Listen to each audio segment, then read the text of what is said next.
Hello దోస్తులు, good morning. ఈరోజు రంజాన్ కదా, ఇంకా కాలేజ్ అయితే లేదు. మంచిగా ఇంకా దోశలకైతే నానబోసిన. పొద్దున వారికి మంచిగా పిండి అయితే పులిచిపోయింది. దాంట్లోకి అయితే పల్లి చట్నీ చేస్తున్నా. ఇంకా పల్లీలు పుట్నాలు అయితే మిక్సీలోకి వేసిన. దాంట్లోకి పచ్చిమిర్చి వేయించుతున్నా పెంకల.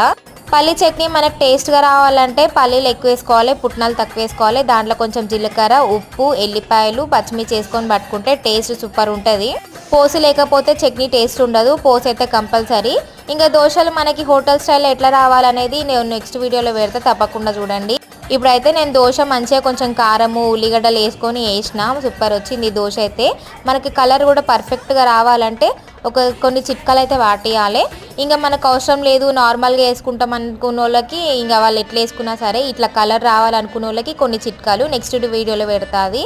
ఇప్పుడైతే తినేస్తున్నా, నేను ఫుల్ ఆకలేస్తుంది. ఇంకా మార్నింగ్ చాయ్ తాగి ఇంకా ఇప్పుడు దోశ అయితే తినేస్తున్నా. మీరైతే సబ్స్క్రైబ్ చేసుకోండి, అట్లాగే ఒక లైక్ చేయండి. బాయ్.